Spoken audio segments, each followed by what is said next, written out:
Everyone, welcome back to my channel. स्क्रिनमा preview video हेरिसक्नु भएको छ र अहिले टिकटकमा यो साउन्डमा फोटोबिट ट्रान्जेक्सन एकदमै ट्रेनिङमा रहेको छ। सो आज म हजुरहरूलाई यस्तो टाइपको भिडियो कसरी बनाउने सम्पूर्ण जानकारी लिएर आइरहेको छु। सो भिडियोलाई बीचमा स्किप नगरिकन अन्तिमसम्म हेरिदिनु होला। सो फर्स्टमा हामीले आफ्नो क्यापकट एपलाई ओपन गर्नुपर्ने हुन्छ र न्यू प्रोजेक्टमा क्लिक गर्नुपर्ने हुन्छ। र अब चाहिँ हामीले फर्स्टमा एउटा भिडियोको क्लिपलाई चुज गर्नुपर्ने हुन्छ र त्यसपछि एउटा फोटोलाई चुज गर्नुपर्ने हुन्छ र त्यस पछाडि अब फेरि एउटा भिडियोको क्लिपलाई चुज गर्नुपर्ने हुन्छ र त्यसपछि अब हामीले 6वटा फोटोलाई चुज गर्नुपर्ने हुन्छ। सो मैले भिडियोको लिंक डिस्क्रिप्सनमा राखिदिने छु। सो हजुरहरूले त्यहाँबाट डाउनलोड गरेर आफ्नो भिडियोमा इम्पोर्ट गर्न सक्नुहुनेछ। र अब चाहिँ हामीले फर्मेटलाई चेन्ज गर्नुपर्ने हुन्छ। सो तलपट्टि रहेको अप्सनमा राइट साइडमा स्क्रल गर्ने, फर्मेटमा क्लिक गर्ने र 16:9 को रेसियोलाई चुज गर्ने र लास्टमा क्यापकटको वाटरमार्क रहेको हुन्छ। सो इन्डिङलाई सिलेक्ट गर्ने र डिलिट अप्सनमा क्लिक गरिदिने र अब चाहिँ हामीले सबै फोटो र भिडियोहरूलाई रोटेट गर्नुपर्ने हुन्छ। सो फर्स्टमा रहेको भिडियोलाई चुज गर्ने र राइट साइडमा स्क्रल गर्नुभयो भने त्यहाँनिर एडिट अप्सन रहेको छ। सो त्यसमा क्लिक गर्ने र रोटेट अप्सनमा क्लिक गरिदिने। सो यसरी नै फोटोलाई र भिडियोलाई सिलेक्ट गर्दै रोटेट गर्दै हजुरहरूले सबै फोटोलाई रोटेट गर्नुपर्ने हुन्छ। सो मैले आफ्नो सबै फोटो र भिडियोहरूलाई रोटेट गरि पनि सके। हजुरहरूले पनि यसरी नै सिलेक्ट गर्दै रोटेट अप्सनमा क्लिक गर्नु होला। र अब चाहिँ हामीले आफ्नो सबै फोटोहरूलाई जुम गर्दै स्क्रिनमा फिट गर्नुपर्ने हुन्छ। सो भिडियोको क्लिपलाई हामीले केही पनि गर्नु पर्दैन। सो फोटोलाई सिलेक्ट गर्ने र दुईवटा औँलाको सहायताले कतिको जुम गर्नुपर्ने छ त्यही अनुसारले नै जुम गर्दै सबै फोटोलाई स्क्रिनमा फिट गर्ने। सो मैले आफ्नो सबै फोटोहरूलाई स्क्रिनमा फिट गरि पनि सके। हजुरहरूले पनि यसरी नै सिलेक्ट गर्दै दुईवटा औँलाको सहायताले जुम गर्दै सबै फोटोलाई स्क्रिनमा फिट गर्नु होला। र अब चाहिँ हामीले आफ्नो सबै फोटोहरूमा एनिमेसनलाई युज गर्नुपर्ने हुन्छ। सो फर्स्टमा रहेको फोटोलाई चुज गर्ने, एनिमेसनमा क्लिक गर्ने, कम्बो अप्सनमा क्लिक गर्ने र फर्स्ट फोटोमा हामीले पेन्डुलम 1 एनिमेसनलाई युज गर्नुपर्ने हुन्छ। सो राइट साइडमा स्क्रल गर्ने र पेन्डुलम 1 एनिमेसनलाई सिलेक्ट गर्ने। त्यस्तै गरेर बीचमा रहेको भिडियोको क्लिपलाई छोडेर त्यसपछिको फोटोलाई सिलेक्ट गर्ने र त्यसपछिको फोटोमा हामीले पेन्डुलम 2 एनिमेसनलाई युज गर्नुपर्ने हुन्छ र थर्ड फोटोमा हामीले पेन्डुलम 1 एनिमेसनलाई युज गर्ने, फोर्थ नम्बरको फोटोमा पेन्डुलम 2, फिफ्थ फोटोमा पेन्डुलम 1, सिक्स्थ नम्बरको फोटोमा पेन्डुलम 2 र लास्ट फोटोमा हामीले पेन्डुलम 1 एनिमेसनलाई युज गर्नुपर्ने हुन्छ र लास्टमा टिक अप्सनमा क्लिक गरिदिने। सो हजुरहरूले दुईवटा भिडियोको क्लिपलाई छोडेर बाँकी सबै फोटोहरूमा पेन्डुलम 1 र पेन्डुलम 2 एनिमेसनलाई पालो युज गर्नुपर्ने हुन्छ। सो मैले आफ्नो सबै फोटोहरूमा पेन्डुलम 1 र पेन्डुलम 2 एनिमेसनलाई युज गरि पनि सके। हजुरहरूले पनि यसरी नै मैले भनेअनुसारले नै पेन्डुलम 1 र पेन्डुलम 2 एनिमेसनलाई युज गर्नु होला। र अब चाहिँ हामीले आफ्नो सबै फोटोहरूको ड्युरेसन मिलाउनु पर्ने हुन्छ। सो फर्स्ट फोटोलाई सिलेक्ट गर्ने र फर्स्ट फोटोको ड्युरेसन हामीले 0.5 सेकेन्डको राख्नुपर्ने हुन्छ। त्यसै गरेर सेकेन्ड फोटोको ड्युरेसन पनि हामीले 0.5 सेकेन्डको नै राख्नुपर्ने हुन्छ र थर्ड फोटोको ड्युरेसन 3.7 सेकेन्ड, फोर्थ नम्बरको फोटोको ड्युरेसन 1.8 सेकेन्ड, फिफ्थ नम्बरको फोटोको ड्युरेसन 1.9 सेकेन्ड, सिक्स्थ नम्बरको फोटोको ड्युरेसन 1.8 सेकेन्ड र लास्ट फोटोको ड्युरेसन 1.8 सेकेन्डको राख्नुपर्ने हुन्छ।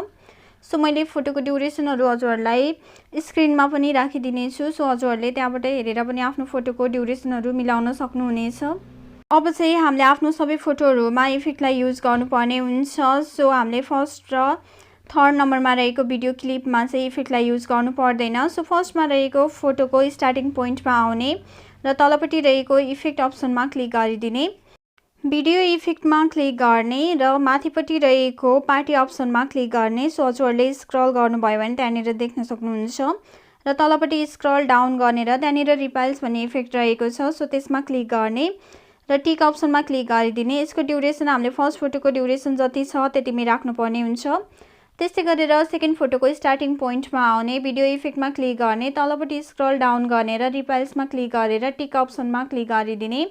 सो अब यसको ड्युरेसन पनि हामीले सेकेन्ड फोटोको ड्युरेसन जति छ त्यतिमै राख्ने र अब थर्ड फोटोलाई छोडेर फोर्थ फोटोको स्टार्टिङ पोइन्टमा आउने, ब्याक गर्ने, भिडियो इफेक्टमा क्लिक गर्ने र अब फेरि रिपाइल्स इफेक्टलाई क्लिक गर्ने र टिक अप्सनमा क्लिक गरिदिने। सो अब यसको ड्युरेसन हामीले फोर्थ फोटोको ड्युरेसन जति छ त्यतिमै राख्नुपर्ने हुन्छ। सो अब फेरि भिडियोको फर्स्टमा रहेको फोटोको स्टार्टिङ पोइन्टमा आउने र भिडियो इफेक्टमा क्लिक गर्ने र माथिपट्टि रहेको मोड अप्सनमा क्लिक गरिदिने। सो अब तलपट्टि स्क्रल डाउन गर्नुभयो भने त्यहाँनिर मीडिया इफेक्ट देख्न सक्नुहुन्छ। सो त्यसमा क्लिक गर्ने र टिक अप्सनमा क्लिक गरिदिने। सो अब यसको ड्युरेसन हामीले फर्स्ट फोटोको ड्युरेसन जति छ त्यतिमै मिलाएर राख्नुपर्ने हुन्छ। सो अब फेरि सेकेन्ड फोटोको स्टार्टिङ पोइन्टमा आउने, ब्याक गर्ने, भिडियो इफेक्टमा क्लिक गर्ने, तलपट्टि स्क्रल डाउन गर्ने र मीडिया इफेक्टलाई चुज गर्ने र यसको ड्युरेसन हामीले सेकेन्ड फोटोको ड्युरेसन जति छ त्यतिमै मिलाएर राख्नुपर्ने हुन्छ। र अब कपी गर्दै फोटोको ड्युरेसन जति छ त्यतिमै मिलाउँदै फुल भिडियोमा नै यो इफेक्टलाई युज गर्नुपर्ने हुन्छ। सो मैले फोटोको ड्युरेसनसँग मिलाउँदै कपी गर्दै फुल भिडियोमा नै यो इफेक्टलाई युज गरि पनि सकेँ। र अब फेरि भिडियोको स्टार्टिङ पोइन्टमा आउने, ब्याक गर्ने र यतापट्टि लेफ्ट साइडमा स्क्रल गर्नुभयो भने त्यहाँनिर अडियो अप्सन रहेको छ। सो त्यसमा क्लिक गर्ने, एक्सट्र्याक्टेडमा क्लिक गर्ने र जुन भिडियोको साउन्डलाई इम्पोर्ट गर्न खोज्नु भएको छ त्यो भिडियोलाई सिलेक्ट गर्ने र इम्पोर्ट साउन्ड ओन्ली अप्सनमा क्लिक गरिदिने। सो हाम्रो भिडियोमा साउन्ड आइ पनि सकेको छ। र अब चाहिँ हामीले यो भिडियोलाई आफ्नो ग्यालेरीमा सेभ गर्नको लागि माथिपट्टि रहेको एरो अप्सनमा क्लिक गरिदिने। सो यहाँनिर थोरै टाइम लाग्छ र हाम्रो भिडियो चाहिँ ग्यालेरीमा सेभ हुन्छ र लास्टमा डन अप्सनमा क्लिक गरिदिने।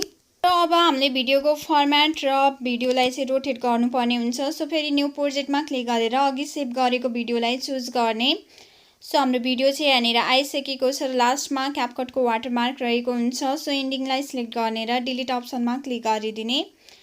सो अब यो भिडियोलाई रोटेट गर्नको लागि भिडियोलाई सिलेक्ट गर्ने र तलपट्टि रहेको अप्सनमा राइट साइडमा स्क्रल गर्नुभयो भने त्यहाँनिर एडिट अप्सन रहेको छ।